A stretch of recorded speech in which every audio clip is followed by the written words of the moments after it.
Lecture शुरू करने से पहले एक छोटी सी अनाउंसमेंट है आप सभी के लिए। आप ना हमेशा पूछते रहते हो भैया यार इस वाले चैप्टर का लेक्चर ले आओ, उस वाले चैप्टर का लेक्चर ले आओ, इस फलाना चैप्टर का लेक्चर कब लाओगे भैया, प्लीज ये कवर करवा दो। मेरी जान, एक बार तुम जाके चैनल को ना थोड़ा सा खगोला करो। बहुत सारे चैप्टर्स आपके क्लास 9 के कवर हो चुके हैं। Lines and angle, triangle, क्वाड्रेटर, circle, number system, polynomials, ये सारे ऐसे चैप्टर हैं जिनके लेक्चर ऑलरेडी डल चुके हैं।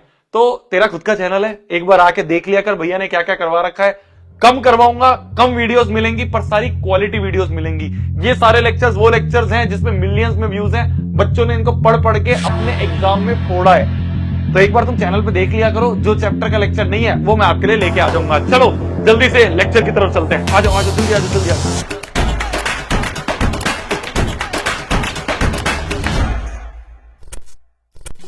हेलो एवरीवन, दिस इज शोभित निर्वाण। आज की इस वीडियो में हम बात करने वाले हैं आपके क्लास 9 के चैप्टर नंबर 4 के बारे में, जो कि है linear equation in two variable.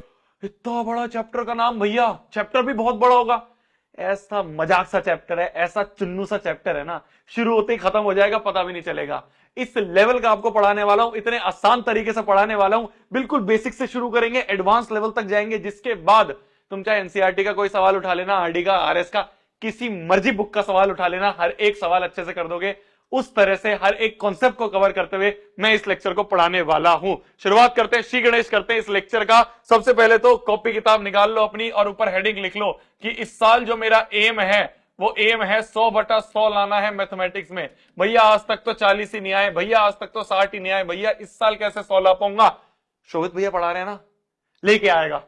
हर एक चीज अच्छे से पढ़ा दूंगा, पूरा लेक्चर में ना मजा आ जाएगा तुम्हें। शुरुआत करते हैं। देखो, एक कॉपी पेन लेके बैठना, सत्संग की तरह मत बैठना कि यार बस शुरू करवा दिया, लेटे लेटे देख लेते हैं, मास्टर कुछ पढ़ाया जा रहा है मैं भी सुन लूंगा। नहीं, ऐसे पढ़ना है, साथ साथ में नोट्स ऐसे बनाने हैं। ये आपको मिल जाएगा, ये जो आपकी पीडीएफ है ये टेलीग्राम पे आपको मिल जाएगी। पॉइंट ये है कि अगर तुमने खुद के साथ में नोट्स बना लिए ना, तो तुम्हें बाद में लेक्चर देखने की जरूरत नहीं पड़ेगी। लेक्चर ऐसे देखो कि एक बार मैंने देख लिया, नोट्स बना लिए, फिर उसके बाद बस उस नोट से रिवीजन करो, क्वेश्चंस की प्रैक्टिस करो। क्या मेरी बात समझ में आ रही है? चलिए, linear equation in two variables, नाम ऐसा इतना बड़ा सा है भैया, क्या है इसका मतलब, ध्यान से समझेंगे। थोड़ा सा ना शुरुआत में थ्योरी वाला पार्ट है इस चैप्टर में, बोरिंग लग सकता है पर कवर करना पड़ेगा, जल्दी जल्दी कवर करवाऊंगा, फिर उसके बाद सवालों पे चलेंगे, मजा आएगा। सबसे पहली चीज पिछले चैप्टर में हमने पढ़ी थी पॉलिनोमियल्स में, वेरिएबल्स एंड कांस्टेंट। भैया वेरिएबल क्या होते हैं? देखो, हमने देखा था ना, x, small y, small z, small p, small q, small r, small s, small t, ये सारे जो होते हैं ना स्मॉल अल्फाबेट्स, इन सबको वेरिएबल्स के लिए डिनोट करने के लिए इन सबका यूज करते हैं। पर भैया अभी भी मेरे को वेरिएबल्स का मतलब समझ नहीं आया। मैंने कहा देख मेरी जान, नाम में छिपा है वेरिएबल। वेरी, वेरी मतलब चेंज होना, टेम्परेचर वेरी कर रहा है। तो ऐसी चीज जिसकी वैल्यू चेंज होती रहे उसे क्या कहेंगे? वेरिएबल कहेंगे। क्या बोला मैंने? ऐसी चीज जिसकी वैल्यू चेंज होती रहे, वैल्यू चेंज होती रहे, उसे हम क्या कहेंगे? उसे हम कहेंगे वेरिएबल। जैसे एक्स से डिनोट कर देते हैं, मेरा नाम है शोभित, मेरे को मान लो एस से डिनोट कर दिया, तो ये सिर्फ डिनोट करने का तरीका है। मान लो आपका नाम है पंकज, आपको पी से डिनोट कर दिया, किसी का नाम है प्रिया, उसको पी से डिनोट कर दिया, किसी का नाम है राम, उसको आर से कर दिया, किसी का नाम है श्याम, उसको शाम से एस से कर दिया। तो ये सारे जो होते हैं ना वो डिनोट करने के तरीके हैं, x y z p q r s, इस तरह से हम वेरिएबल्स को डिनोट कर देते हैं। तो ऐसी चीज जिसकी वैल्यू चेंज होती रहे उसे वेरिएबल कहेंगे, और ऐसी चीज जिसकी वैल्यू फिक्स रहे उसे कांस्टेंट कहेंगे। समझ गए मेरी बात? ऐसी चीज जिसकी वैल्यू फिक्स्ड रहे उसे हम क्या कहते हैं? उसे हम कांस्टेंट कहते हैं। जैसे कि टू एक कांस्टेंट है, इसको इंडिया में भी टू बोलेंगे, ऑस्ट्रेलिया में भी टू बोलेंगे, साउथ अफ्रीका में भी टू बोलेंगे, लंदन में भी टू बोलेंगे, अफ्रीका में भी टू बोलेंगे, तो हर जगह इसको टू ही बोलेंगे। तुम मार्स में चले जाओगे, वहां तुम्हें कोई दिख गया, अगर कोई दिख गया, उससे पूछोगे ये क्या है, वो कहेगा टू है। तो ये क्या है? ये एक ऐसी चीज है जिसकी वैल्यू फिक्स है, दुनिया के किसी कोने में चले जाओ फिक्स है टू। कहीं पे -1 लिखा है तो वो फिक्स है, हर जगह इसको -1 ही बोलेंगे। कहीं पे अगर पाई लिखा है तो वो फिक्स है, हर जगह इसको पाई ही बोलेंगे। तो ये सारे क्या होते हैं? ऐसी चीज जिसकी वैल्यू फिक्स रहे उसे क्या कहते हैं? उसे हम कांस्टेंट्स बोलते हैं। तो वेरिएबल मतलब जिसकी वैल्यू चेंज होते रहे। भैया एक और एग्जांपल बता दो। मैंने कहा देख, कहीं पे लिखा है x -4 = 0 और कहीं पे लिखा है x -7 = 0। यहां से अगर हम x की वैल्यू निकालें तो आएगा 4, और यहां से अगर हम -7 इधर जाएगा तो x की वैल्यू निकालें, यहां से आएगा 7। कहीं x की वैल्यू 4, कहीं x की वैल्यू 7, x तो अपना रंग बदल रही है। तो जहां पे रंग बदलता हुआ दिखे, वैल्यू चेंज होती हुई दिखे, कहीं x4 है, कहीं x7 है। मैंने एक और इक्वेशन लिखी, x - 3 = 0। यहां से देखें तो x की वैल्यू 3 है, तो ये x जो अपना रंग बदल रहा है, ये अपनी वैल्यू को वेरी कर रहा है, तो क्या है, एक वेरिएबल है। Easy PG. आगे बढ़ते हैं। अगली चीज होती है एल्जेब्रिक एक्सप्रेशन। ये भी हमने पिछले चैप्टर में पढ़ा था। एल्जेब्रिक एक्सप्रेशन का मतलब combination of terms using plus minus. भैया नहीं समझ में आया, मैंने कहा देख, मान लो कोई एग्जांपल लूं, 4x + 7y - 2 बराबर, ये हमारा एक, मान लो तुम्हारे सामने एक चीज मैंने ऐसी लिख दी, 4x + 7y - 2, ऐसा लिख दिया। ये क्या है, ये कॉम्बिनेशन ऑफ टर्म्स हैं। भैया टर्म्स क्या होती हैं, मैंने कहा टर्म्स का मतलब, मान लो टर्म्स का मतलब क्या होता है भैया, टर्म्स का मतलब मान लो खाली वेरिएबल है, या खाली कांस्टेंट कहीं लिखा है, कहीं पे कांस्टेंट इनटू वेरिएबल लिखा है, कहीं पे वेरिएबल इनटू वेरिएबल लिखा है, तो उसे एक टर्म कहेंगे। Constant into variable, constant into variable ये एक टर्म है, कांस्टेंट इनटू वेरिएबल ये दूसरी टर्म है, खाली कांस्टेंट ये तीसरी टर्म है। और इन तीनों टर्म्स को प्लस माइनस का यूज करके जोड़ा गया है, इन तीनों टर्म्स को प्लस माइनस का यूज करके जोड़ा गया है। तो combination of terms using plus minus, तो this is known as an algebraic expression. इसे हम एक एल्जेब्रिक एक्सप्रेशन कहेंगे। जैसे कहीं पे लिखा है √7y + 3 बराबर, या इस तरह से लिखा है √7y + 3 - 6x, कुछ ऐसा लिखा है, या +6x लिखा है। तो ये एक टर्म है, कांस्टेंट इनटू वेरिएबल एक टर्म, खाली कांस्टेंट एक टर्म, कांस्टेंट इनटू वेरिएबल तीसरी टर्म। तो तीन टर्म्स को जोड़ रखा है प्लस माइनस का यूज करके, इसे भी एक एल्जेब्रिक एक्सप्रेशन कहेंगे। कहीं पे लिखा है x² - 2, variable into variable, x² मतलब x इंटू एक्स होता है, तो variable into variable, variable into variable, ये एक टर्म, ये दूसरी टर्म, दो टर्म को जोड़ के लिखा हुआ है, तो ये एल्जेब्रिक एक्सप्रेशन है। कहीं पे खाली 4 लिखा है, खाली कांस्टेंट लिखा है, ये भी तो एक टर्म है, तो ये भी एक एल्जेब्रिक एक्सप्रेशन है। तो सिंपली टर्म्स को जोड़ दिया, उसे क्या कहेंगे, एल्जेब्रिक एक्सप्रेशन कहेंगे। Easy peasy. Combination of terms using plus minus is known as an algebraic expression. इसी एल्जेब्रिक एक्सप्रेशन में अगर तुम्हें कहीं पे इक्वल टू का साइन दिख जाए ना, उसे कहेंगे इक्वेशन।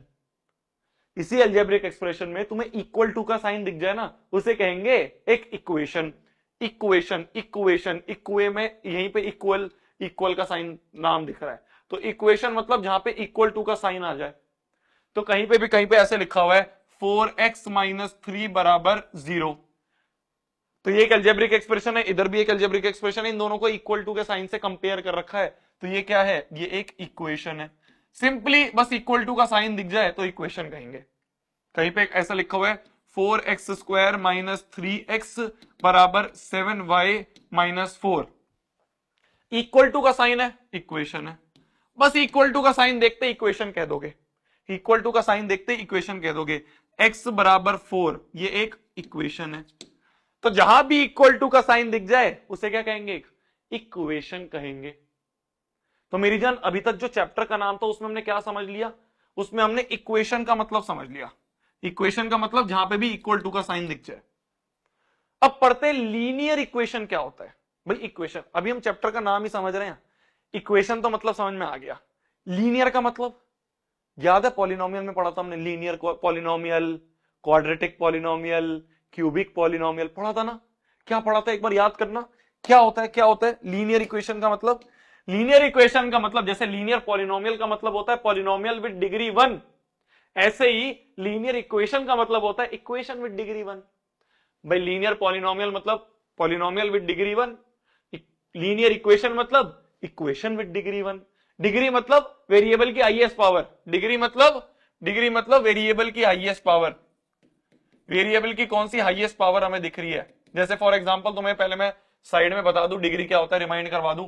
जैसे कहीं पे लिखा है x² - 4x + 3, यहां पे x की पावर 2 है, यहां पे x की पावर 1 है, हाईएस्ट कौन सी पावर है 2, तो डिग्री क्या होगी 2 होगी। x³ - 4x², यहां 3 है, यहां 2 है, हाईएस्ट क्या है 3, तो डिग्री 3 होगी। जो भी हाईएस्ट पावर है उसे डिग्री कह देते हैं। तो ऐसी इक्वेशन जिसकी डिग्री 1 हो उसे लीनियर इक्वेशन कहेंगे। जैसे जैसे भैया कोई एग्जांपल बताना। मैंने कहा बिल्कुल, मान लो कहीं लिखा है 4x minus 3y equal to 2, यहां वेरिएबल की पावर 1, यहां भी वेरिएबल की पावर 1, तो वेरिएबल की पावर 1 है तो डिग्री 1 है, और ये एक इक्वेशन है, बिल्कुल है, इक्वल टू का साइन है, तो डिग्री 1 मतलब लीनियर और इक्वल टू का साइन मतलब इक्वेशन, तो ये एक लीनियर इक्वेशन है, ये एक लीनियर इक्वेशन है। लीनियर वाई क्योंकि डिग्री 1 है, इक्वेशन वाई क्योंकि इक्वल टू का साइन है, तो ये एक लीनियर इक्वेशन है। कहीं पर अगर लिखा है 2x बराबर 3, तो डिग्री क्या है 1 है, बिल्कुल है, इक्वल टू का साइन है, तो डिग्री भी 1 है, इक्वल टू का साइन भी है, तो इसे क्या कह देंगे लीनियर इक्वेशन। लीनियर वाई क्योंकि डिग्री 1 है, और इक्वेशन क्यों बोला क्योंकि इक्वल टू का साइन है, तो ये भी एक लीनियर इक्वेशन है। तो जहां भी डिग्री 1 दिख जाए जिस भी इक्वेशन की, उसे क्या कह देंगे लीनियर इक्वेशन कह देंगे। जिस भी इक्वेशन की डिग्री 1 दिख जाए उसे हम लीनियर इक्वेशन कह देंगे। मैं तुमसे पूछूं 4/x माइनस 3 बराबर 0, क्या ये एक लीनियर इक्वेशन है? सोचो सोचो, ये एक लीनियर इक्वेशन है। इसको अगर हम लिखें तो जो भी अपॉन में होता है वो ऊपर जाता है माइनस साइन के साथ, तो 4x की पावर -1 माइनस 3 बराबर 0। यहां पे डिग्री क्या है, यहां पे डिग्री है -1, तो ये तो लीनियर ही नहीं है, ये तो लीनियर ही नहीं है। अगर लीनियर ही नहीं है तो लीनियर इक्वेशन कैसे हो जाएगी? इक्वेशन तो है पर लीनियर नहीं है, तो ये एक लीनियर इक्वेशन नहीं है। तो सिंपली लीनियर इक्वेशन का मतलब डिग्री 1 हो, इक्वल टू का साइन हो। तो हमने चैप्टर के नाम में क्या क्या चीजें समझ ली? हमने चैप्टर के नाम में लीनियर का मतलब समझ लिया, लीनियर मतलब डिग्री 1, इक्वेशन मतलब इक्वल टू का साइन। बात आती है इन टू वेरिएबल, ये क्या होता है भैया? देखो इसको भी समझते हैं। देखो मेरी जान, पहले वन वेरिएबल समझते हैं। तो linear equation in one variable, one variable मतलब सिर्फ एक वेरिएबल यूज कर लो, वन मतलब सिर्फ एक, ज्यादा नहीं। जैसे खाली मान लो x यूज कर ले, तो खाली x का यूज कर लिया, तो linear equation in one variable है। जैसे 4x माइनस 3 बराबर 2, क्या ये लीनियर है? डिग्री 1 है, बिल्कुल है। क्या ये इक्वेशन है? भाई लीनियर है, बिल्कुल है। क्या ये इक्वेशन है? बिल्कुल है। क्या इसमें वन वेरिएबल है? बिल्कुल है। तो ये लीनियर इक्वेशन इन, ये क्या है? Linear equation in one variable है। कहीं पे लिखा है 4y माइनस 2 इक्वल टू 17, क्या ये लीनियर है? बिल्कुल लीनियर है। क्या ये इक्वेशन है? बिल्कुल है। क्या इसमें सिर्फ एक वेरिएबल है? बिल्कुल एक वेरिएबल है, तो ये भी linear equation in one variable है। कहीं पे अगर लिखा है 4/3z माइनस 2 बराबर 0, क्या ये लीनियर है? बिल्कुल है, लीनियर है। क्या ये इक्वेशन है? बिल्कुल है। क्या इसमें सिर्फ एक वेरिएबल है? z, सिर्फ एक वेरिएबल है, तो linear equation in one variable है। तो अगर मैं पिछली स्लाइड पे भी जाऊं तो इसमें बताओ, इसमें अगर मैं देखूं तो यहां पे दो वेरिएबल है, नहीं, यहां पे सिर्फ एक वेरिएबल है। क्या ये लीनियर है? बिल्कुल है। क्या ये इक्वेशन है? बिल्कुल है। क्या इसमें वन वेरिएबल है? बिल्कुल, तो linear equation in one variable है। इसमें अगर हम देखें, क्या ये लीनियर है? डिग्री 1 है, लीनियर है। क्या ये इक्वेशन भी है? इक्वल टू का साइन है। क्या इसमें एक वेरिएबल है? नहीं नहीं, इसमें टू वेरिएबल है, तो linear equation in two variable है। इसमें अगर हम देखें तो ये तो लीनियर इक्वेशन ही नहीं है, तो इसकी बात ही नहीं। तो linear equation in one variable मतलब सिर्फ एक वेरिएबल हो, linear equation in two variable मतलब दो वेरिएबल हो। जैसे 4x minus 3z equal to 4, क्या ये लीनियर है? बिल्कुल है, भाई 1 है पावर, लीनियर है। क्या ये इक्वेशन है? बिल्कुल है, इक्वल टू का साइन है। क्या इसमें दो वेरिएबल है? एक दो वेरिएबल है, तो linear equation in two variable है। कहीं पे लिखा है, कहीं पे लिखा है √7x माइनस 5y माइनस 2 बराबर 0, क्या ये लीनियर है? भाई x की पावर भी 1, y की पावर भी 1, बिल्कुल लीनियर है। क्या ये इक्वेशन है? बिल्कुल इक्वेशन भी है। क्या इसमें दो वेरिएबल है, x और y दो वेरिएबल है, तो linear equation in two variable है। तो linear equation in two variable जो चैप्टर का नाम था, इसमें तुम्हें हर एक चीज समझ में आ गई है। तुम्हें पता चल गया लीनियर मतलब डिग्री 1, इक्वेशन मतलब इक्वल टू का साइन, और दो वेरिएबल मतलब कोई भी दो वेरिएबल ले लो, जैसे x और y। तो ऐसी इक्वेशन जिसकी डिग्री 1 हो, इक्वल टू का साइन हो और दो वेरिएबल हो, उसे क्या कहेंगे? Linear equation in two variable कहेंगे। यही हमारा चैप्टर का नाम है। अरे क्या मेरी बात समझ में आ गई? थोड़ी सी अंग्रेजी डेफिनेशन भी देख लेते हैं। तो linear equation in two variable, अब देखना अंग्रेजी देखना। हमें तो भैया देखो, अभी तक मैंने तुम्हें समझाया सारा मैथमेटिक्स में, अब थोड़ा सा अंग्रेजी भी समझ लेते हैं, कहीं लिखने को नहीं आएगी। पर भाई एनसीईआरटी में लिखा हुआ है, वो माई बाप है हमारी, पढ़ना पड़ेगा। तो linear equation in two variable का मतलब क्या होता है, एन इक्वेशन, ठीक है, of the form a x plus B Y plus c, a x plus B y, जहां पे एबीसी क्या है, एबीसी रियल नंबर्स हैं, कॉन्स्टेंट्स हैं, ए जीरो नहीं है, बी जीरो नहीं है, क्यों, क्योंकि अगर ए जीरो हो गया तो जीरो इंटू एक्स, एक्स की टर्म ही हट गई, तो एक वेरिएबल ही हट गया, तो ये तो सिर्फ सिंगल वेरिएबल में रह जाएगा, तो इसलिए ए भी जीरो नहीं हो सकता, बी भी जीरो नहीं हो सकता, क्योंकि अगर बी जीरो हो गया तो वाई वाली टर्म हट गई, तो खाली एक्स बच गया, तो ये तो linear equation in one variable बन जाएगी। तो इसलिए दोनों के जो कोफिशिएंट्स है, कोफिशिएंट मतलब क्या चिपका हुआ है, एक्स के साथ ए चिपका हुआ है, वाई के साथ बी चिपका हुआ है, तो इन दोनों के कोफिशिएंट जीरो नहीं होने चाहिए, क्योंकि अगर जीरो हो गए, कोई एक भी जीरो हो गया तो वो पूरा एक्स वाली टर्म जीरो हो गई।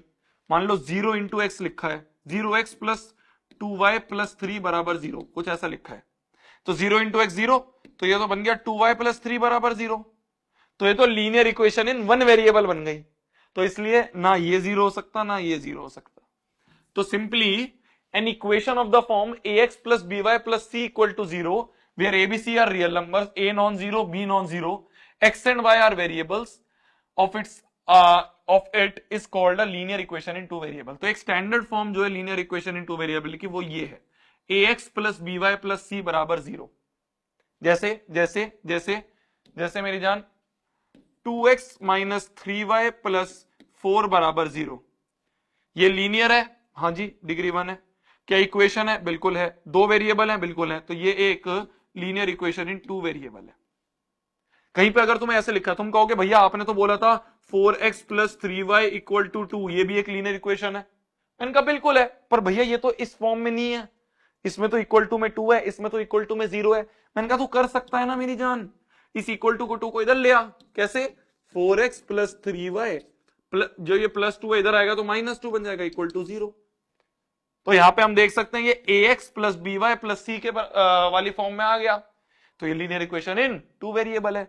आप पूछोगे भैया इसमें एबीसी क्या है, मैंने कहा a मतलब x के साथ क्या चिपका है 4, b मतलब y के साथ क्या चिपका है 3, c मतलब कांस्टेंट टर्म क्या है -2। साइन के साथ लिखोगे, यहाँ पे प्लस साइन है तो प्लस तो लिखते नहीं है, माइनस है तो जरूर लिखेंगे।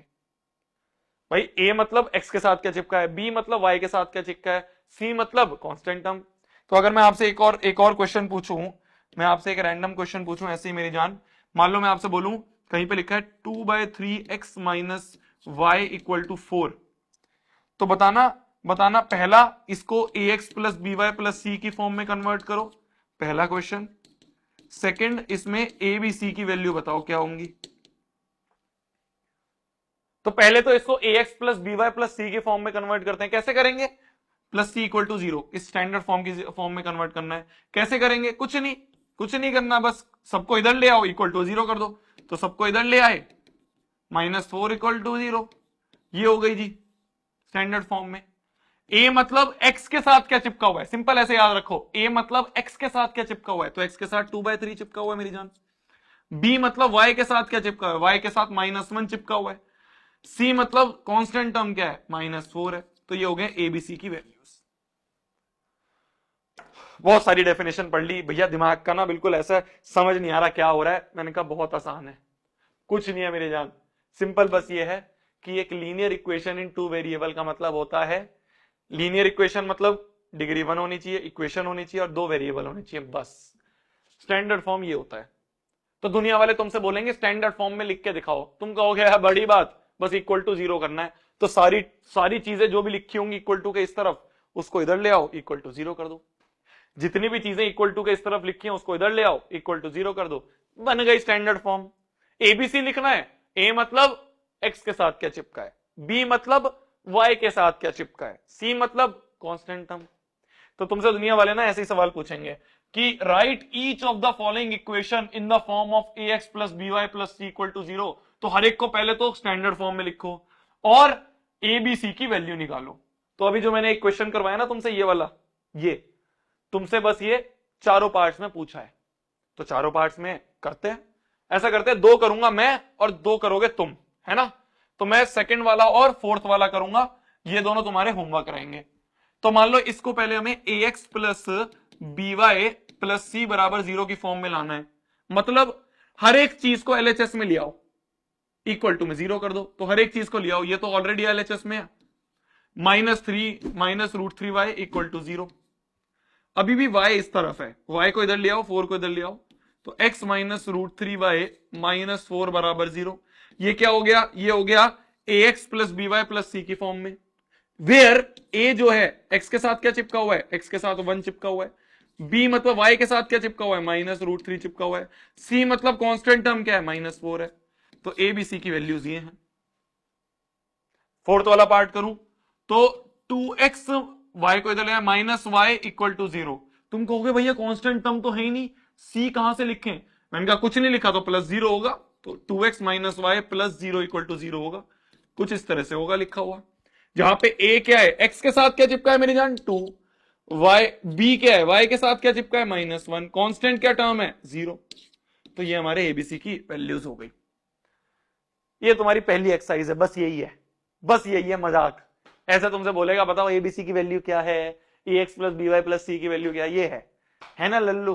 तभी हम इसे कहते हैं एलपी। एलपी मतलब, एलपी का मतलब क्या होता है, एलपी का मतलब होता है लल्लू प्रॉब्लम। कभी ना मेरी जान देखो, कभी भी ना मेरी जान एक बात समझ लेना, मैं तुम्हें थोड़ा सा ऑफ टॉपिक चीज बता रहा हूं। मैंने कोटा में पढ़ाई करी है, कोटा में मैंने इंजीनियरिंग की तैयारी करी, उसके बाद मेरा IIIT वडोदरा में हो गया था। मैंने एक चीज जो सीखी है वो ये है कि हर चीज डिपेंड करती है तुम्हारे माइंडसेट पे। अगर तुम क्वेश्चन को देख के ये कहोगे बहुत मुश्किल क्वेश्चन है यार, समझ नहीं आ रहा क्या करेंगे, तो गारंटी है तेरे से वो क्वेश्चन नहीं बनेगा। पर तुम क्वेश्चन को देखते ही, मान लो तुमसे नहीं हो रहा, मान लो तुम्हारा दिमाग ब्लैंक हो गया, फिर भी तुम अपने माइंड को बोल रहे हो जाएगा। मैंने देखा टॉपर्स को, मैं खुद बता रहा हूं, मैंने टॉपर्स को देखा है। मैं बहुत हड़बड़ाता था, कुछ क्वेश्चन नहीं होते थे तो मैं जाता था टॉपर के पास कि प्लीज यार बता दे। वो कहता था हो जाएगा यार, आसान है, कुछ नहीं है। उसने अभी पढ़ा भी नहीं है क्वेश्चन, वो पहले ही बोल रहा है हो जाएगा यार, आसान है, कुछ नहीं है। क्यों? क्योंकि वो पहले अपने माइंड को सेट कर रहा है, माइंड को बोल रहा है। जब तुम अपने इसको माइंड को समझा दोगे ना बहुत आसान है, तो शायद अगर तुमसे वो नहीं भी बनता होगा ना तब भी बन जाएगा। तो इसलिए हर प्रॉब्लम क्या है, लल्लू प्रॉब्लम है, एलपी है। समझ गए? नेक्स्ट क्वेश्चन पे आते हैं। नेक्स्ट क्वेश्चन कहता है which of the following is linear equation in 2 variable. बताओ कौन सी लीनियर इक्वेशन इन 2 वेरिएबल है, चेक करना है। इसमें देखें तो पहला है √x plus 2√y equal to 3। Linear मतलब डिग्री 1 होनी चाहिए भाई। लीनियर इक्वेशन इन 2 वेरिएबल मतलब, लीनियर मतलब डिग्री 2 होनी चाहिए। ये इक्वेशन तो है पर डिग्री क्या है इसकी, √2 मतलब x की पावर में 1/2, √y मतलब y की पावर में 1/2 इक्वल टू 3। यहां तो डिग्री क्या है, यहां तो डिग्री हाफ है, तो ये तो लीनियर ही नहीं है। लीनियर नहीं है तो लीनियर इक्वेशन कैसे बोल देंगे, नहीं है जी। इसमें देखें तो 3/x plus 2/y minus 1 equal to 0। बिल्कुल वैसे ही क्वेश्चन जो अभी हमने थोड़ी देर पहले करा। ये है 3x की पावर में -1, 2y की पावर में -1 और -1 बराबर 0। यहां पे डिग्री जो है ये नॉट इक्वल टू 1 है, तो नॉट अ लीनियर इक्वेशन, कोई लीनियर इक्वेशन ही नहीं है। तो आगे की बात ही खत्म। 3x² plus 4y equal to 2। यहां पे हम देख रहे हैं डिग्री जो है वो 2 है, तो ये तो लीनियर ही नहीं है, ये भी बात खत्म। इसमें देखें तो 2x plus 3y equal to 1 linear है, बिल्कुल है भाई, डिग्री 1 है दोनों की। इक्वेशन है, बिल्कुल है। 2 वेरिएबल है, हाँ जी, तो लीनियर इक्वेशन इन 2 वेरिएबल ही है। तो सिर्फ फोर्थ वाला पार्ट जो है ये एक लीनियर इक्वेशन इन 2 वेरिएबल है। इजी पीजी, मतलब ये है, बस मजाक है, कुछ नहीं है, बस यही है कि बताओ ax प्लस by में abc की वैल्यू क्या है। फिर तुमसे बोलेगा बताओ लीनियर इक्वेशन क्या है। Write each of the following as linear equation in 2 variable. हमें बताना है इन सबको लीनियर इक्वेशन इन 2 वेरिएबल के फॉर्म में लिख के। 2 मैं करूंगा, 2 तुम करोगे। जैसे इसको लिखे तो x बराबर -5 है, तो ये एक लीनियर इक्वेशन इन 2 वेरिएबल की फॉर्म में इसको कन्वर्ट करना है as an equation in 2 variable. ठीक है जी। तो देखो यहां पे x बराबर -5 है, तो इसको तो ऐसे ही लिख पाएंगे, या तो ये x प्लस 5 बराबर 0 है, जहां पे y के साथ जो टर्म है वो 0 है भाई, y वाली टर्म नहीं है ना, तो वहां 0 होगा, तो 0y प्लस 5 बराबर 0। ये कुछ इस तरह से लिख सकते हैं, कुछ इस तरह से हम लिख सकते हैं इसको लीनियर इक्वेशन इन 2 वेरिएबल में। वैसे 0 लिखना तो वैसे ही पॉसिबल नहीं है, पर वो बोल रहा है लिख के दिखाओ, तो लिख दिया जी।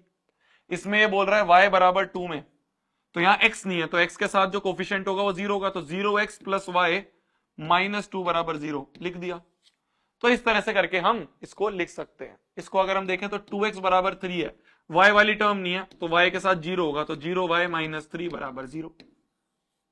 तो इस तरह से हम इसको देख सकते हैं। फोर्थ वाला पार्ट तुम खुद कर लोगे, इजी पीजी, इजी पीजी है, आसान कुछ नहीं है, मजाक है, ऐसे ही मजाक चलता रहेगा। देखो अब आते हैं हम वर्ड प्रॉब्लम्स पे। वर्ड प्रॉब्लम जो है इसकी वो थोड़ी सी दिमागदार है, ठीक है। 10th में आके ये थोड़ी सी और बड़ी बन जाती हैं, पर 9th में बहुत आसान सी हैं, तो इसलिए बस समझना कि कैसे बनाना है। मैं तुम्हें तरीका बताऊंगा वर्ड प्रॉब्लम कैसे सॉल्व करनी है, कैसे इसकी इक्वेशन बनानी है, उसके बाद तुमसे हो जाएगा, ठीक है। ध्यान से देखो, थोड़ा सा फोकस करना। ये इस पूरे चैप्टर का थोड़ा सा दिमाग वाला पार्ट है, इसके बाद कहीं दिमाग नहीं लग रहा, तो इस पर थोड़ा सा फोकस करना मेरी जान, ठीक है। देखो cost of a notebook is twice the cost of pen. क्या बोला है, वापस से पढ़ो, वापस से देखो, पहले समझो क्वेश्चन को, बोलना क्या चाह रहा है। Cost of notebook is twice the cost of pen. तो एक नोटबुक है, एक पेन है, तो जो नोटबुक की कॉस्ट है, कॉस्ट ऑफ नोटबुक जो है वो कितनी है, ट्वाइस है, 2 टाइम्स है कॉस्ट ऑफ पेन के। Write a linear equation in 2 variable to represent this statement, ठीक है। अब देखो इस तरह के क्वेश्चन कैसे करने हैं, जिन जिन चीज के बीच में रिलेशन दिया है, किस किस चीज के बीच में दिया है, कॉस्ट ऑफ नोटबुक और कॉस्ट ऑफ पेन के बीच में रिलेशन है। क्या बोला मैंने, ध्यान से सुनो, किस किस के बीच में रिलेशन है, नोटबुक की कॉस्ट और पेन की कॉस्ट के बीच में रिलेशन है। तो बेसिकली नोटबुक की कॉस्ट और पेन की कॉस्ट के बीच में रिलेशन है, तो जिस भी चीज के बीच में रिलेशन है उनको कुछ भी एज्यूम कर लो। क्या बोला मैंने एज्यूम करा लेट मतलब मैंने कुछ एज्यूम करा, लेट कॉस्ट ऑफ नोटबुक, मैंने मान लिया, भाई मुझे नहीं पता, भाई मुझे को नहीं पता क्या है कॉस्ट ऑफ नोटबुक, तो मैंने मान लिया late cost of notebook is ₹X and cost of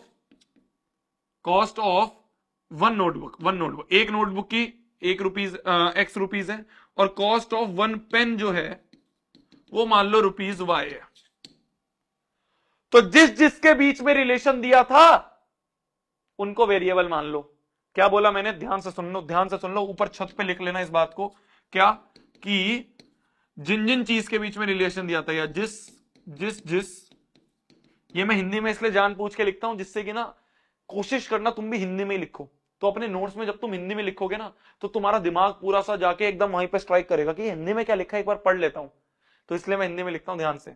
तो जिस जिसके बीच में रिलेशन दिया है, अब मैं हिंदी का अध्यापक नहीं हूं तो शायद हिंदी में मात्राओं में गलती हो सकती है, बट समझ जाओगे तुम। तो जिस जिसके बीच में रिलेशन दिया है उन्हीं को वेरिएबल मान लो, उन्हीं को वेरिएबल्स मान लो। तो भाई कॉस्ट ऑफ नोटबुक और कॉस्ट ऑफ पेन के बीच में रिलेशन था, तो मैंने कॉस्ट ऑफ वन नोटबुक को X मान लिया, कॉस्ट ऑफ वन पेन को Y मान लिया, ठीक है।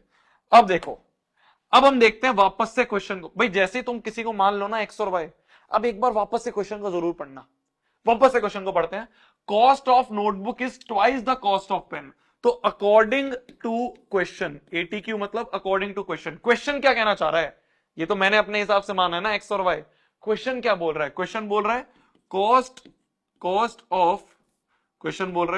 ऑफ अ नोटबुक, एक नोटबुक की जो कॉस्ट है वो किसके बराबर है, इज इक्वल टू, ये बोला है ना कॉस्ट ऑफ नोटबुक इज, तो cost of notebook is twice the cost of pen. तो जो इन्होंने अंग्रेजी में लिखा था मैंने वो मैथमेटिक्स में लिखा। भाई अंग्रेजी में लिखा था cost of notebook is twice the cost of pen, मैंने मैथमेटिक्स में कैसे लिखा, cost of a notebook is मतलब equal to cost of notebook, notebook की जो कॉस्ट है वो किसके बराबर है, twice the cost of pen के। पर कॉस्ट ऑफ नोटबुक हमने क्या माना है, यही तो हमने X माना है, तो X जो है वो किसके बराबर है, 2 टाइम्स कॉस्ट ऑफ पेन किसके बराबर है, Y, तो 2 टाइम्स Y, तो X बराबर 2Y। यही तो है हमारी लीनियर इक्वेशन इन 2 वेरिएबल। देखो पावर 1 है, लीनियर है, इक्वेशन है, इक्वल टू का साइन है, 2 वेरिएबल है, तो यही तो है हमारी लीनियर इक्वेशन इन 2 वेरिएबल। तुम कहोगे भैया इसको स्टैंडर्ड फॉर्म में लिखो, लो X minus 2Y equal to 0। तो जब भी तुम्हें linear equation in 2 variable form करने के लिए बोले थ्रू अ वर्ड प्रॉब्लम, तो एक सिंपल सी चीज है जो मैंने यहां लिखी है। क्या लिखी है कि जिस जिसके बीच में रिलेशन है, जिस जिस चीज के बीच में रिलेशन है उन्हीं को वेरिएबल मान लो। कॉस्ट ऑफ पेन जो था वो मैंने मान लिया, कॉस्ट ऑफ नोटबुक जो था वो मैंने मान लिया। फिर मैंने वापस से क्वेश्चन पढ़ा, क्या वापस से भाई ये तो मैंने माना है, क्वेश्चन क्या बोल रहा है, क्वेश्चन बोल रहा है cost of notebook is twice the cost of pen, लिख दिया। कॉस्ट ऑफ नोटबुक एक्स मानी थी, पेन वाई माना था, तो एक्स बराबर 2y। Easy PG. और क्वेश्चन करेंगे, अच्छे से समझ में आएगा मेरी जान। देख, इन अ वनडे इंटरनेशनल क्रिकेट मैच, तो एक क्रिकेट का मैच था, रैना जी और धोनी जी जो थे उन दोनों ने मिलके 198 रन बनाए। किन्होंने? रैना जी ने और धोनी जी ने मिलके 198 बनाए। तो कुछ रन रैना जी ने बनाए होंगे, कुछ रन धोनी जी ने बनाए होंगे, कुछ रैना जी ने कुछ धोनी जी ने, दोनों को मिला के 198 रन बने। बोला है ना, टुगेदर, टुगेदर मतलब मिला के 198 रन बनाए।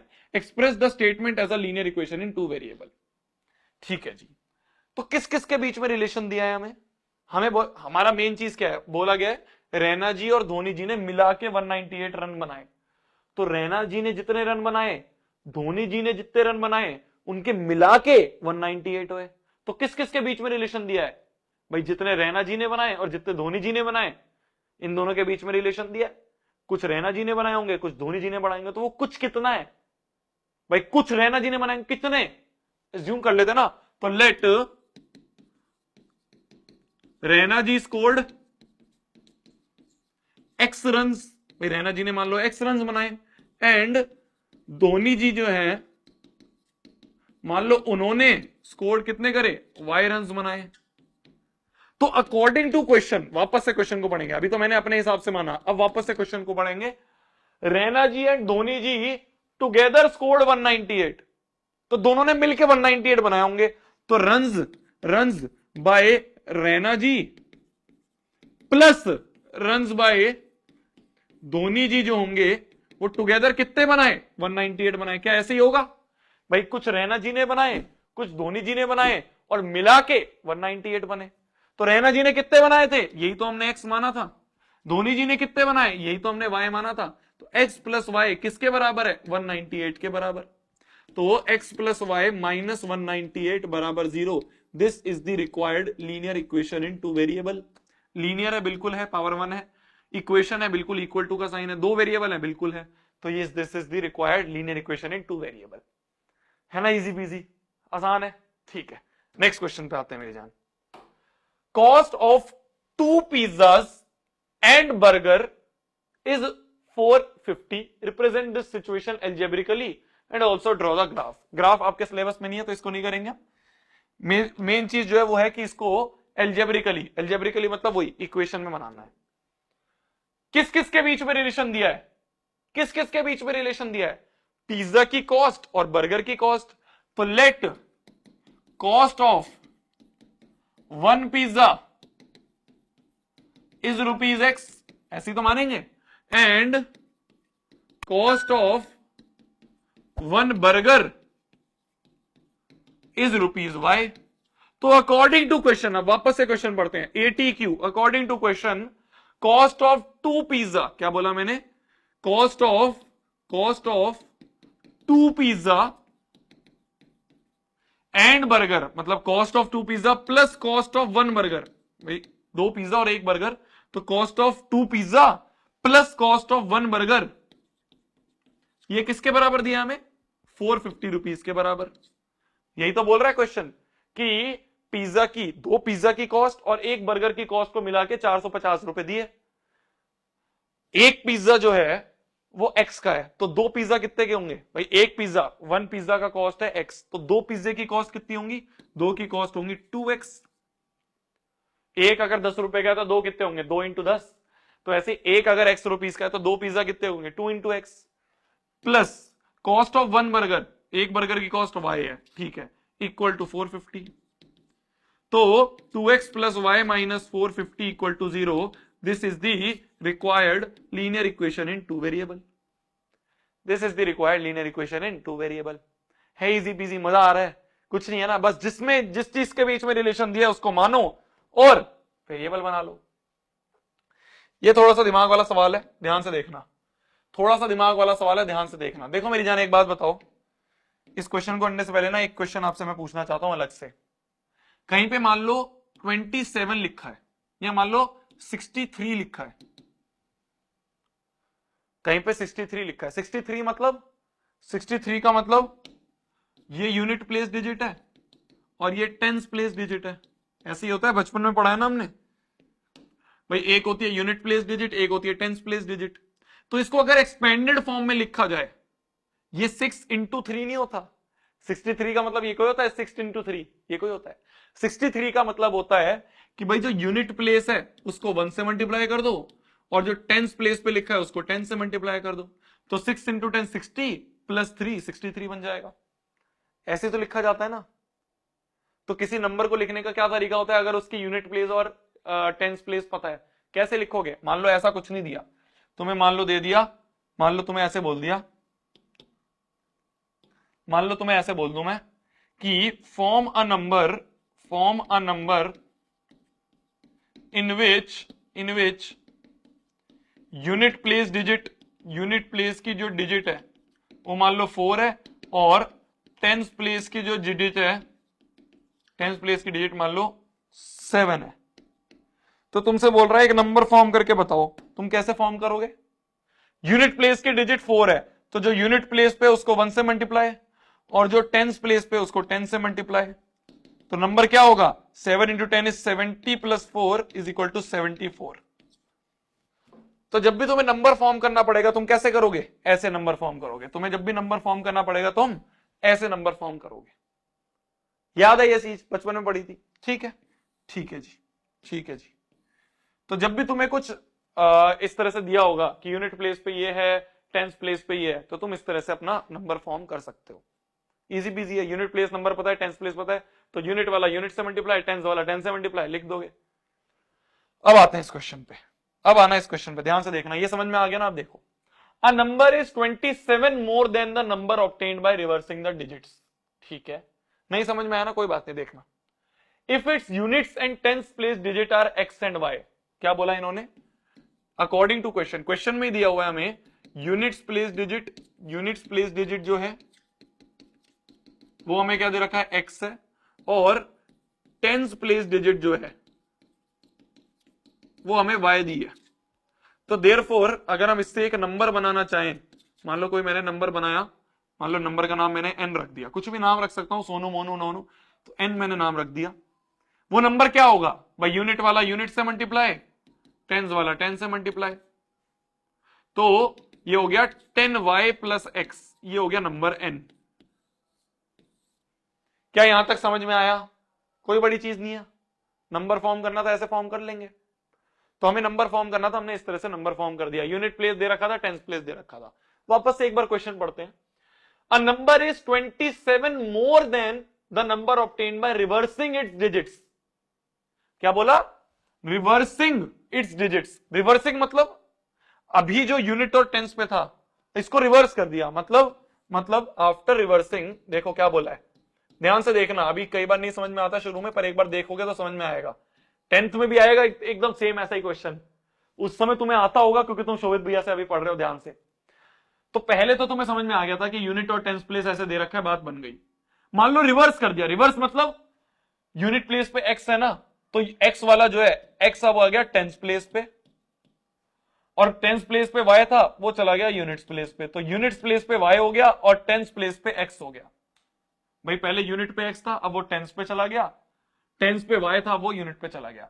तो रिवर्स करने के बाद जो नंबर बना, मान लो एन डैश बना, वो क्या बनेगा भाई? यूनिट वाले को 1 से मल्टीप्लाई कर दो, 10 वाले को 10 से मल्टीप्लाई कर दो, टेंस प्लेस वाले को। तो एन डैश जो है वो बन गया 10x प्लस वाई। तो जो ओरिजिनल नंबर था, जो ओजी नंबर था मेरा, वो ये था। रिवर्स करने के बाद जो नंबर बना वो ये बना। क्लियर है? क्लियर है? इतना तो आगे समझ में कोई बड़ी चीज नहीं है। वापस एक बार क्वेश्चन पढ़ते हैं। A number is 27 more than the number obtained by reversing it's digit. तो अकॉर्डिंग टू क्वेश्चन क्या बोल रहा है कि जो नंबर है ना वो 27 ज्यादा है। किससे? 27 ज्यादा मतलब 27 ऐड करोगे किससे? The number formed by obtained by reversing it digit. तो जो नंबर है ना वो 27 ज्यादा है किससे? 27 ज्यादा है? एन डैश से, क्योंकि एन डैश जो है वो एक नंबर है obtained by reversing it digits. तो अ नंबर इज मतलब इक्वल टू का साइन। तो number is 27 more than, 27 more than मतलब ऐड करेंगे, more than the number obtained by reversing in digits. तो जो नंबर ऑब्टेन्ड हुआ रिवर्सिंग इन डिजिट्स से वो ये था, ओरिजिनल नंबर ये था, number obtained by reversing in digits ये था। क्वेश्चन बोल रहा है तो जो नंबर है ना वो number obtained by reversing digits से 27 ज्यादा है, ये हमें बोला है क्वेश्चन ने। बस इसको लिख दो, तो n की जगह हम 10y प्लस x लिख देंगे equal to 27 plus n dash की जगह 10x प्लस y लिख देंगे। तो देखो अब क्या करेंगे, 10y, y इधर है, इस y को इधर ले आओ, तो 10y माइनस y बन जाएगा, प्लस x ऐसे का ऐसा ही, माइनस 10x इधर चला जाएगा और माइनस 27 इधर चला जाएगा इक्वल टू 0। इन सारी चीज को उठा के इधर लिया है, y के साथ y को लिख दिया माइनस y, x के साथ x को लिख दिया माइनस 10x और 27 ऐसे लिख दिया। 10y minus y is 9y plus x minus 10x minus 9x, भाई माइनस बढ़ेगा साइन लगेगा, और माइनस 27 बराबर 0। क्या ये हमारी लीनियर इक्वेशन इन 2 वेरिएबल बनती हुई दिख रही है? लीनियर है, बिल्कुल है, 2 वेरिएबल है, बिल्कुल है।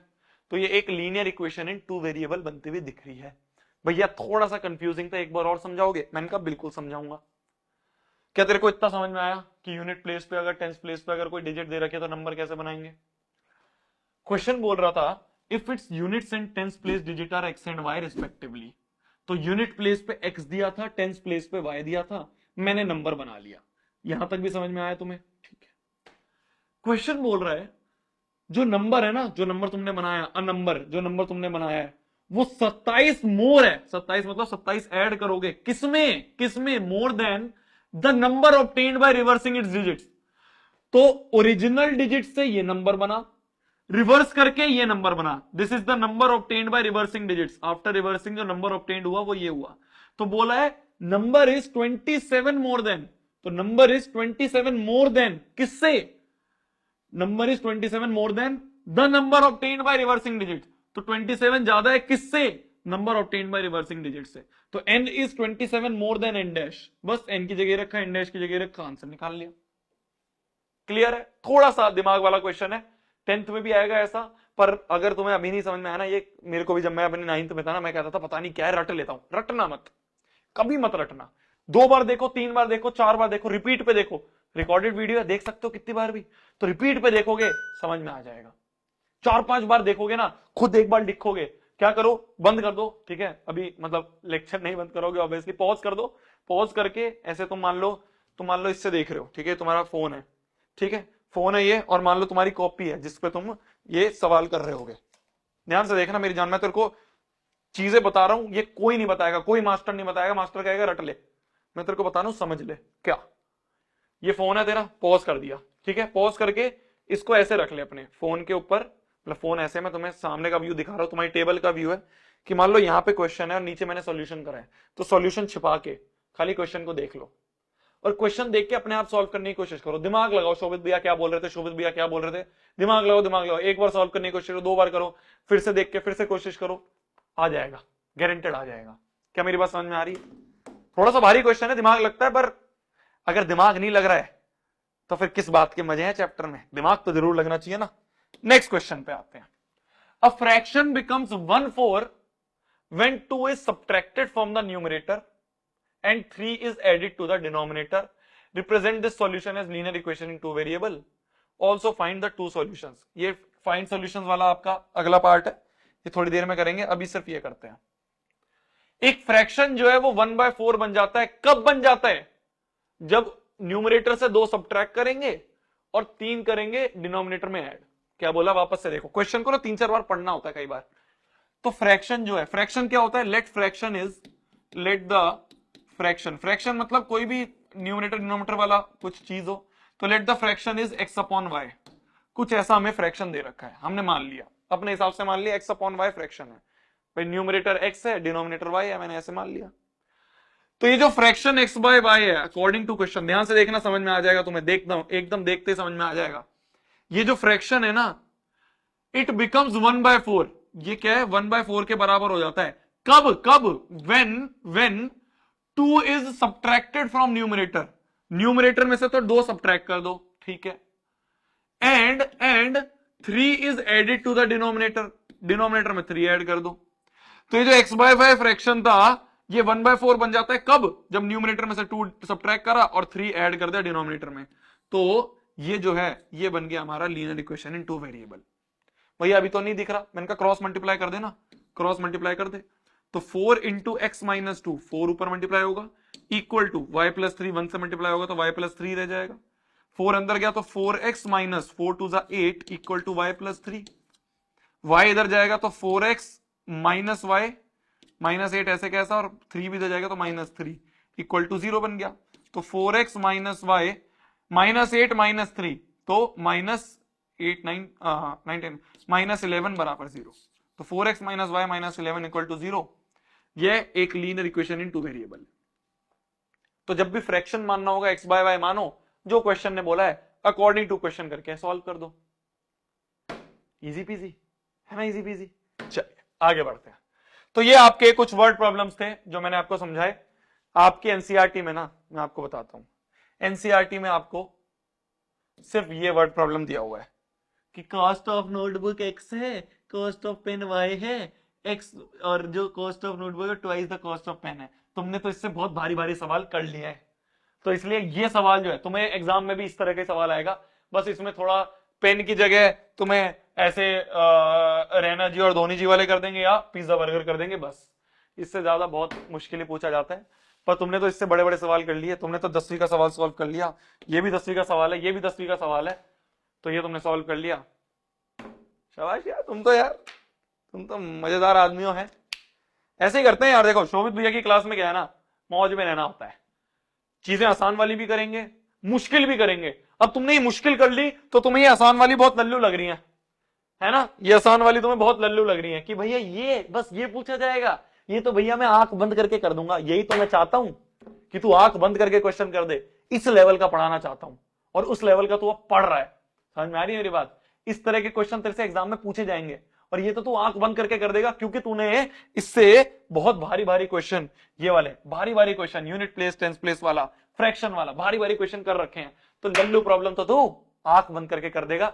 यही मोटिव था, यही गोल था इस लेक्चर को बनाने का, जो पूरा हो रहा है। आगे बढ़ते हैं। Solution of linear equation in 2 variable. अब हमें क्या निकालना है? अब हमें सॉल्यूशन निकालना है। सॉल्यूशन का मतलब भैया, सॉल्यूशन का मतलब क्या होता है भैया? मैंने कहा बता रहा हूं ना, लाइन तो डाल ले दे यार, सीधी लाइन नहीं डल रही एक तो।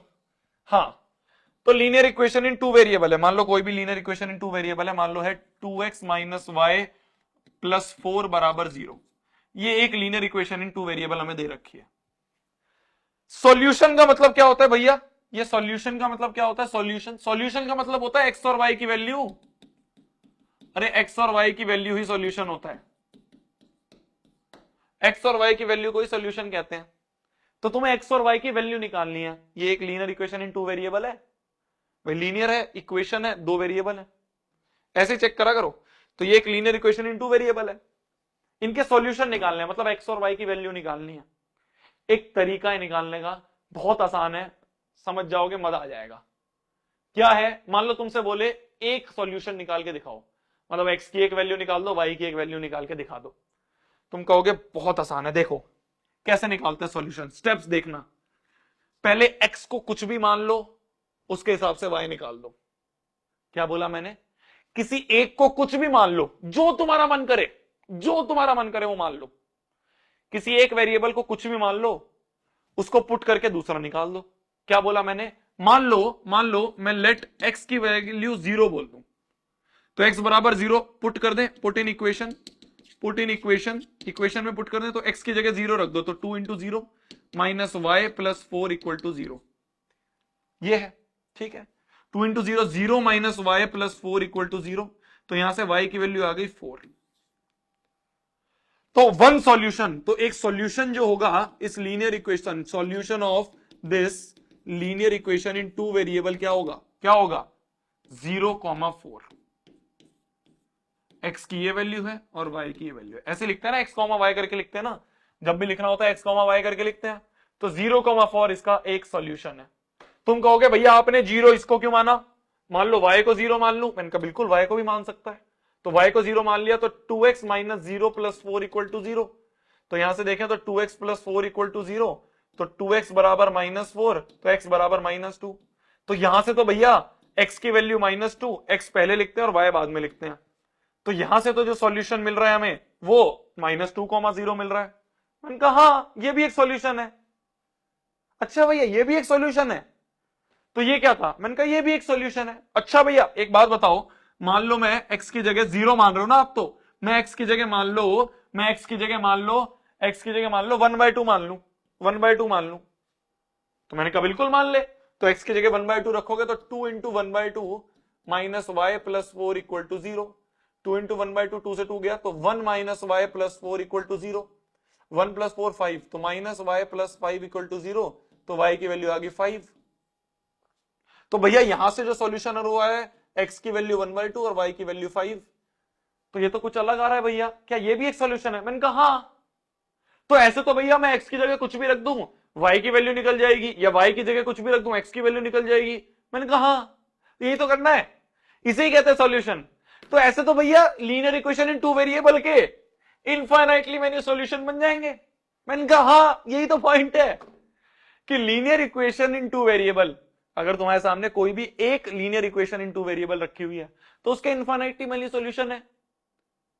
किसी एक को कुछ भी मानो, उसके हिसाब से दूसरा निकाल दो, साथ में रख दो, सॉल्यूशन है। क्या बोला मैंने भाई? किसी एक को कुछ भी मान लो, मैंने x को कुछ भी माना, y निकला, साथ में रख दिया, ये एक सॉल्यूशन है। मैंने y को कुछ भी माना, x निकला, साथ में रख दिया, ये एक सॉल्यूशन है। मैंने x को कुछ भी माना, y निकला, ये एक सॉल्यूशन है। तो ये तो 3 सॉल्यूशन है। ऐसे कुछ भी मानते रहो, इनफाइनाइटली मेनी सॉल्यूशन बन जाएंगे। तो सॉल्यूशंस का मतलब क्या होता है? सॉल्यूशंस का मतलब x और y की वैल्यू जो इस इक्वेशन को सेटिस्फाई करे। अब देखो ये 0,4 अगर तुम इसमें रखोगे ना तो इक्वेशन सेटिस्फाई हो जाएगी। क्या बोल रहे हो भैया? इक्वेशन सेटिस्फाई हो जाएगी। सेटिस्फाई मतलब LHS बराबर RHS बन जाएगा। देखो 0,4 को चेक करते हैं, चेक 0,4 इन दिस इक्वेशन, इस इक्वेशन में चेक करते हैं इसे। देखना बहुत इंपॉर्टेंट कॉन्सेप्ट बता रहा हूं। 0,4 इसमें चेक करना मतलब इसमें रख दो।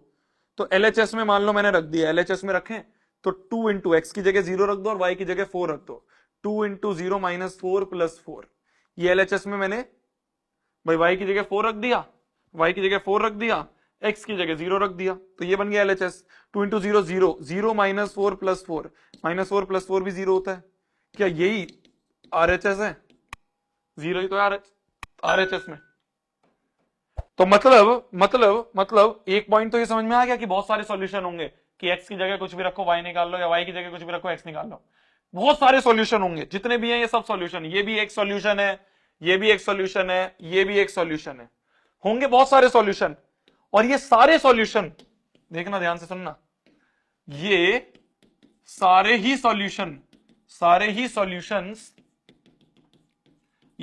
सॉल्यूशंस लिखा है मैंने, मतलब बहुत सारे सॉल्यूशंस। जितने भी सॉल्यूशंस तुम निकालोगे ये सारे ही सॉल्यूशंस इक्वेशन को सेटिस्फाई करेंगे। सेटिस्फाई का मतलब क्या होता है? सेटिस्फाई का मतलब होता है कि इक्वेशन में x और y पुट करने पर, x और y की ये वैल्यूज पुट करने पर, जो वैल्यूज तुम सॉल्यूशन में निकाल रहे हो, ये वैल्यूज पुट करने पर LHS बराबर RHS बन जाएगा, होगा LHS बराबर RHS होगा। तो 2 पॉइंट हमने पढ़े। पहला, लीनियर इक्वेशन इन 2 वेरिएबल के इनफाइनाइटली मेनी सॉल्यूशन होंगे। कोई भी एक रखो दूसरा निकालो, एक रखो दूसरा निकालो, ऐसे बहुत सारे निकाल सकते हो। तो क्वेश्चन में तुम्हें बोलेगा 2 निकालो तो 2 निकाल लोगे, 3 निकालो 3 निकालो, 4 निकालो 4 निकाल लोगे। तो ये हो गया इनफाइनाइटली मेनी सॉल्यूशंस होंगे। और ये सारे सॉल्यूशन जो होंगे ये इक्वेशन को सेटिस्फाई करेंगे। मतलब अगर मैं किसी भी एक सॉल्यूशन को उठा के इक्वेशन में रखूंगा, इक्वेशन के LHS में रखूंगा, तो LHS बराबर RHS होगा। समझ में आ गई मेरी बात? क्वेश्चंस करते हैं और अच्छे से क्लियर होगा। Find 2 solutions for each of the following equation. हर एक इक्वेशन के 2 सॉल्यूशन निकालने हैं। तो जैसे पहला है 4x + 3y = 12, 2 निकालने। तो पहले के लिए मान लो लेट x बराबर 0 रख दूंगा। तो x बराबर 0 रखा तो 4 × 0 + 3 × y = 12, तो 3y = 12, तो y = 3, 4 × 12 होता है ना, तो y = 4। तो 1 सॉल्यूशन जो है वो हो गया 0,4। एक बार x को 0 रखा, एक बार y को 0 रख देता हूं। सबसे सिंपल होता है ये करना, एक बार x को 0 रख दो, एक बार y को 0 रख दो। तो y को 0 रखें, एक तो ये सॉल्यूशन हो गया हमारा। तो अब y को 0 रखे तो 4 into x plus 3 into 0 equal to 12, तो 4x बराबर 12 और 4 3 12 होता है, तो x की वैल्यू 3 आ गई। तो x की वैल्यू 3,0, एक ये सॉल्यूशन हो गया। तो हेंस तुम ऐसे लिख दोगे, आंसर कैसे लिखोगे, hence two solutions of this equation are 0,4 and 3,0। हमेशा याद रखना x पहले आएगा y बाद में आएगा। बच्चे y 0 लिख के यहां पे 0,3 लिख देते हैं, नहीं, y बाद में आता है x, तो x, y ऐसे लिखा जाता है, x, y इस तरह से लिखा जाता है, याद रखना। पहले x फिर y, पहले x फिर y। तो ये दो सॉल्यूशंस होंगे। मान लो इस वाले पार्ट का मैं करूं तो 3y प्लस 4 इक्वल टू 0, दो सॉल्यूशन निकालने इसके। 4x होगा, यहाँ पे 4x होगा, 3y प्लस 4x बराबर 0, ये होगा, ठीक है।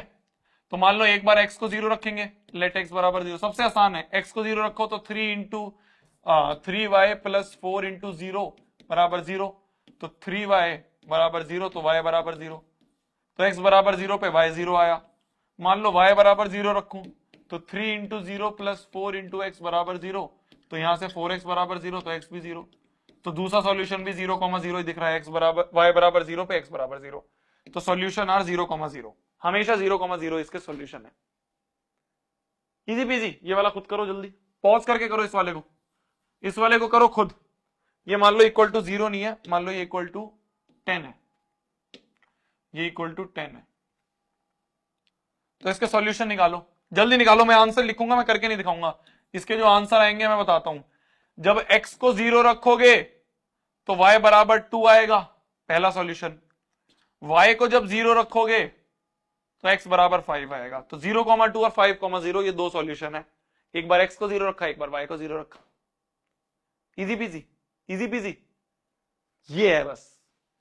तो पहला पार्ट क्या था इस चैप्टर का, पहला पार्ट था कि आपको linear equation in two variable पहचाननी है, ax प्लस by इन सब के फॉर्म में लिखना है, abc की वैल्यू निकालनी है। दूसरा पार्ट था वर्ड प्रॉब्लम, कुछ नहीं है, इजी पीजी है, तुम समझ गए हो। तीसरा पार्ट था ऐसे सॉल्यूशन निकालने। ये है, आ रहा है मजा करने में। चेक करो क्या ये इसका सॉल्यूशन है, चेक करना है। चेक मतलब अगर सेटिस्फाई करेगा तो सॉल्यूशन होगा। क्या बोला मैंने कि अगर 2, -1/2 रखने पर, अगर 2, 1/2 रखने पर LHS बराबर RHS दिखेगा तो सॉल्यूशन होगा, वरना नहीं होगा।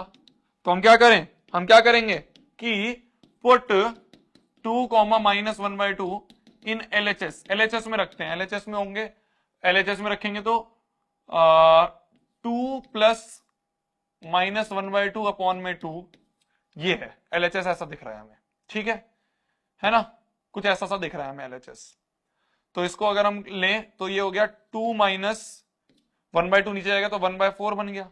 एलसीएम ले लें तो 2 4 8 -1, तो ये बन गया 7/4।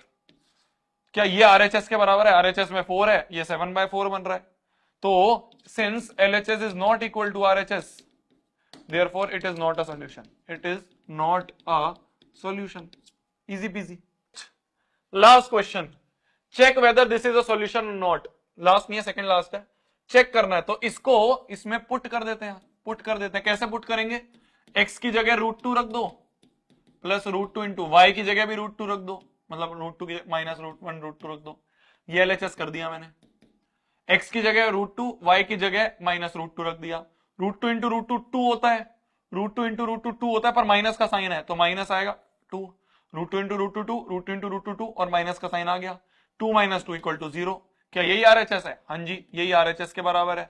तो since LHS is equal to RHS, therefore it is a solution, ये इसका सॉल्यूशन है।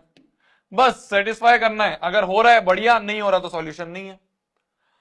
अब इस तरह का एक और सवाल आता है, find the value of k की वैल्यू फाइंड करनी है इफ x बराबर 2 और y बराबर 1 is a solution of this.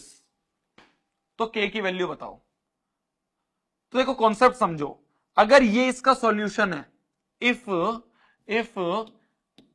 x बराबर 2 y बराबर 1 is a solution of 2x plus 3y equal to k। अगर ये इसका सॉल्यूशन है, अगर ये इसका सॉल्यूशन है, मतलब if this is a solution then it will satisfy the equation. ये सेटिस्फाई करेगा इक्वेशन को। सेटिस्फाई मतलब पुट कर दो। तो देयरफॉर पुटिंग x बराबर 2 एंड y बराबर 1 इन द इक्वेशन में पुट कर दो। तो x की जगह 2 रख दो, तो 2 इंटू 2 प्लस 3 इंटू वाई की जगह भी y की जगह 1 रख दो equal to k। 2 2 4 plus 3 equal to k। तो यहां से k की वैल्यू क्या आई? 4 प्लस 3 7। तो अगर ये इसका सॉल्यूशन है मतलब सेटिस्फाई करेगा। तो सिंपल सी चीज, जो दो लाइन मैंने आपको लिखवाई वो समझ में आनी चाहिए। एक तो बहुत सारे सॉल्यूशन होंगे और जो सॉल्यूशन होंगे वो सेटिस्फाई करेंगे। तो सेटिस्फाई करवा दो, के की वैल्यू निकाल दो। तो आपको जितने भी सवाल होंगे ना इस चैप्टर से, एक तो वर्ड प्रॉब्लम से थोड़ा मुश्किल सवाल बोला जाता है। मुश्किल मतलब दिमाग लग रहा है, क्योंकि और सब में दिमाग नहीं लगता है। ये बहुत आसान लल्लू चैप्टर है, पर इसका बस लल्लू में भी जो मुश्किल है वो ये है कि वर्ड प्रॉब्लम पूछ लिया जाएगा तो कहेंगे अरे मुश्किल हो गया, या मान लो ऐसे के की वैल्यू निकलवाएंगे, अरे मुश्किल हो गया। पर ये भी बहुत आसान है, ये भी बहुत आसान है। के की वैल्यू निकालनी है, सेटिस्फाई करो, जो बोल रखा है पुट कर दो, आंसर निकलेगा। जो बोल रखा है सॉल्यूशन है पुट कर दो, आंसर निकलेगा। ये इस पूरे चैप्टर का सार है। तब तक के लिए भाई पढ़ना है, फोड़ना है, कहर मचा देना, आग लगा देनी, आपका चैप्टर कंप्लीट हो गया है। यही था बस चैप्टर में। जाके अपनी एनसीईआरटी सॉल्व करो। मिलते हैं अगली वीडियो में। बताओ कमेंट सेक्शन में कौन सा चैप्टर चाहिए। इसी तरह का धमाकेदार चैप्टर लेके आते हैं, धमाकेदार लेक्चर लेके आते हैं। तुम्हें लग रहा होगा भैया बस इतने से क्वेश्चन हो गया चैप्टर? हाँ हो गया, सारे हो जाएंगे। एनसीईआरटी उठा लो, आरडी उठा लो, आरएस उठा लो, प्रीवियस ईयर के पेपर उठा लो, इस चैप्टर के सारे सवाल हो जाएंगे गारंटेड। जल्दी जाके करो। बाय बाय, मिलते हैं अगली वीडियो में। Bye bye, all the best, bye bye bye bye, मिलते हैं, बाय बाय बाय बाय। इतना सामान रखा है, मेरे को कैमरा तक आना है। बाय।